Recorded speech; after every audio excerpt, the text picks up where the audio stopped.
आने वाला समय। नमस्कार, NaukiNews.com में आपका स्वागत है। मैं हूं गिरिजेश वशिष्ठ। आपने बजट सुन लिया होगा, पता लग गया होगा। और आपका जब आप बजट सुनते हैं तो आपका सारा कान एक चीज़ पर लगा रहता है, इनकम टैक्स में क्या होने वाला है। और दूसरी चीज़ आप ये देखते हैं, क्या महंगा हो गया, क्या सस्ता हो गया। लेकिन इसके अलावा बजट में बहुत बड़ी बड़ी चीज़ें होती हैं जिन पर आपकी नज़र नहीं जाती है। इस बार के बजट में ऐसा कुछ आया है जो आपको हिला देगा। ऐसा कुछ आया है जो आने वाले समय में आपके लिए मुसीबत बन सकता है।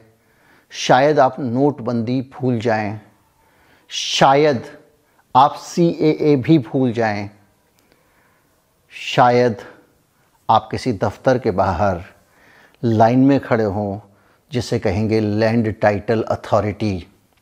इस दफ्तर में जाके आपको कुछ ऐसा साबित करना पड़ेगा जो उससे भी खतरनाक है, जो नागरिकता साबित करते समय CA के अंतर्गत करना था। जो लोग कह रहे थे ना कि कागज़ बकरी खा गई, वो अब कह नहीं पाएंगे। और जो लोग ये कह रहे थे कि कागज़ बकरी खा गई या मैं कागज़ नहीं दिखाऊंगा, उनका जो लोग मजाक उड़ा रहे थे, अब वो कागज़ ढूंढने में लग जाएंगे अपने घर में। कहीं मत जाइए, चैनल को सब्सक्राइब कर लीजिए। बहुत ख़तरनाक कानून के बारे में बताने वाला हूँ। मैं अभी हाजिर हुआ।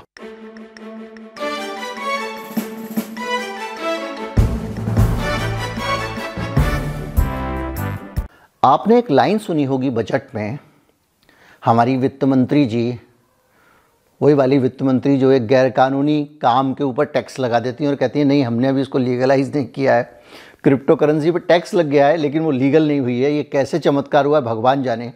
मेरे इनकम टैक्स में मैं इनकम में दिखाऊंगा कि क्रिप्टो करेंसी से मेरी कमाई हुई है, और उसको दिखाने के बाद में सरकार मुझसे टैक्स भी ले लेगी और ये लीगल नहीं है। तो क्या टैक्स लेने के साथ साथ मुझे पकड़ेगी भी कि मैंने क्रिप्टो करेंसी से कमाई की है, या कुछ और होगा। खैर, कहानी सरकार की जाने। ये तो वित्त मंत्री का एक परिचय दिया था एक नीति से। लेकिन इसी वित्त मंत्री ने एक और बिल संसद में पेश किया है, और ये बिल है ज़मीन का, जिसको कहते हैं one nation one registration of land, of real estate. और सरल और ज़्यादा सटीक शब्द है स्थायी संपत्ति के लिए। स्थायी संपत्ति का एक देश का एक रजिस्ट्रेशन होगा। सुनने में बहुत खूबसूरत शब्द लगता है कि कितनी प्यारी दुनिया है, कितनी प्यारी सरकार है। लेकिन इसके पीछे 2019 का एक बिल है जो चोरी छुपे बैकडोर से लाया गया। एक प्रपोज्ड बिल है जिसको एक्ट शब्द का इस्तेमाल करके नीति आयोग ने, आप एक नीति है, पहले तो एक योजना आयोग था, योजना बना के भेजता था, ये तो नीति ही बना के भेज देता है मोदी सरकार को। संसद है, बैठी रहने दो। वोट लेने वाले जो हैं वो केवल इसी काम के लिए हैं कि वो जाके मोदी जी के नाम पे वोट मांग लें, और नीति आयोग नीति बनाएगा। वो जो प्रपोज्ड बिल है, जो मसौदा है, वो लैंड टाइटलिंग एक्ट है। इसके ड्राफ्ट राज्य सरकारों को भेज दिए गए हैं। इसमें करीब 16 के करीब इसमें धाराएं, 68 धाराएं हैं इसमें कुल, और 300 पेज के इसके साथ अनुलग्नक लगे हुए हैं। ये जो 68 धाराएं हैं, 68 धाराओं का छोटा सा बिल है। इसको राज्य सरकारों के पास भेजा गया है। मैं आपको बता दूं कि ये राज्य का विषय है, ज़मीन राज्य का विषय है। इसको राज्य सरकारों के पास भेजा गया, और राज्य सरकारों को भेजने के साथ ये भी कहा गया है कि ये जो बिल है ना, इस बिल के अंदर आपकी अगर कोई राय हो तो इतने दिनों के अंदर भेज दें, वरना इसे मान्य मान लिया जाएगा। ये है डेमोक्रेसी और फेडरलिज्म की बात। जो फेडरलिज्म रोज़ बतियाते हैं मोदी जी, ये संघीय गणराज्य भारत, राज्यों की एक स्वायत्तता है, उसका ये हाल है कि एक नीति आयोग जैसी संस्था, जो संसद भी नहीं है, वो बना के एक ड्राफ्ट भेज देती है और कहती है कि आप एक निश्चित समय में बता दीजिए, वरना इसी को हम कानून मान लेंगे। अब ये ड्राफ्ट क्या होगा, किसान कानून की तरह अध्यादेश जारी हो जाएगा, 4, 6, 10 राज्यों से उसका समर्थन करा दिया जाएगा, और आपको कह दिया जाएगा एक्ट बन गया जी, अध्यादेश लागू हुआ, राज्यों की सहमति है, और आप उसके बाद कहेंगे कि एक्ट लागू हो गया। लेकिन इस एक्ट का मतलब क्या है, ये आप समझिए।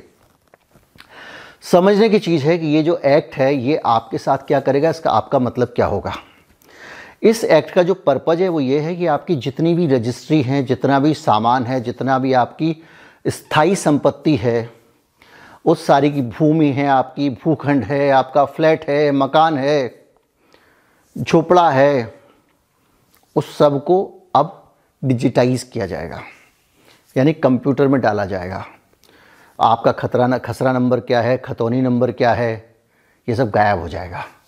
आपको मिलेगा कि यूनिक आईडी, जैसे आधार नंबर होता है, उस यूनिक आईडी के अंदर आपकी मकान की, ज़मीन की सारी डिटेल्स होंगी। और वो डिटेल्स जो हैं क्या होंगी, आपका नाम क्या है, पिताजी का नाम क्या है, इस ज़मीन के मालिक आप हैं या नहीं हैं। टाइटल का मामला है, केवल अधिकार का मामला नहीं है, ज़मीन के अधिकार की बात नहीं है। जो जंगल के अधिकार की बात आदिवासी करते हैं, दूसरे लोग करते हैं, वो अभी ग्रे एरिया छोड़ा हुआ है।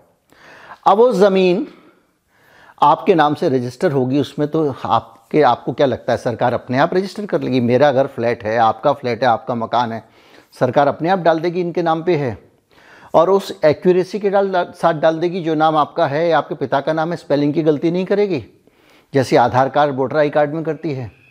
तो एक निश्चित बात मान के चलिए कि जो उसमें एंट्री होगी, जानकारी होगी, उसका सरदर्द और उसकी जिम्मेदारी सरकार अपने हाथ में नहीं लेने वाली है।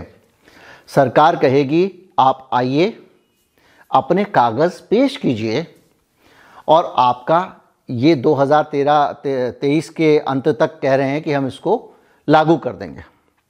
तो आपसे कहा जाएगा कि आप अपनी ज़मीन के कागज़ लाइए, मकान के कागज़ लाइए, और उसके बाद इतनी तारीख तक उन कागज़ात की एंट्री कराइए, और उसके अंदर जो भी नाम, पता वगैरह वगैरह होगा वो सब ठीक कराइए। अब ये हो सकता है कि आपके लिए आसान काम हो, मेरे लिए आसान काम हो कि भाई दिल्ली में मैंने नया नया फ्लैट ख़रीदा है, चलो कोई बात नहीं, या 10 साल पहले ख़रीदा या 20 साल पहले ख़रीदा है। लेकिन जिस आदमी की संपत्ति 200 साल पुरानी है, 400 साल पुरानी है, पुरखों के ज़माने से चली आ रही है, उस संपत्ति का क्या होगा? पिछले दिनों एक लैंड टाइटल केस आया था जिसमें बहादुर शाह जफ़र की एक वंशज ने कहा था कि लाल किले पे हमारा अधिकार है, याद कीजिए। तो इस तरह के जो मामले हैं, उस मामले में क्या होगा? और लैंड टाइटल का मतलब है कि इस ज़मीन पे अभी किसका कब्ज़ा है। तो ये बहुत सारे अवैध कब्ज़े वो भी मान हो जाएगी, लेकिन मेरा टॉपिक वो नहीं है। मैं ये जानना चाहता हूँ कि जिस तरह से आपका डिमोनेटाइजेशन हुआ और सरकार ने आपके अपने ही पैसों को, जिनको लिखकर आरबीआई गवर्नर ने कहा था कि मैं ये अदा करने का वचन देता हूँ, उनको कागज़ घोषित कर दिया। खुद मोदी जी ने कहा था कि आज से कागज़ हो गए, और उसके बाद में आपसे कहा कि आप आइए और बदल के ले जाइए। अब कुछ लोगों के नोट कहीं पड़े हुए थे, उनको पता नहीं थे, किसी के बक्से में 10 नोट पड़े थे, किसी के 5 नोट पड़े थे। हमारे घर में भी 7-8 नोट निकले थे, और उन 7-8 नोट के अंदर से भी 2 नोट फिर भी छूट गए। तो इस तरह से जो है वो आप लगातार उसके अंदर आप जाइए और बदलवा के लाइए, मतलब आपके लिए एक लाइन में लगने का काम हो गया। सीए याद कीजिए, नागरिकता कानून, उसमें नागरिकों से ही कहा गया था कि सिटीजनशिप रजिस्टर बन रहा है, आप अपने नागरिक होने के सबूत लेके आइए। सबूत का क्राइटेरिया ये है, और जो जो सबूत पेश कर लेगा वो नागरिक होगा, जो नहीं कर पाएगा वो नागरिक नहीं होगा। उसको उठा के जैसे कंसंट्रेशन कैंप होते हैं ऐसी जगह पे कहीं पे रख दिया जाएगा।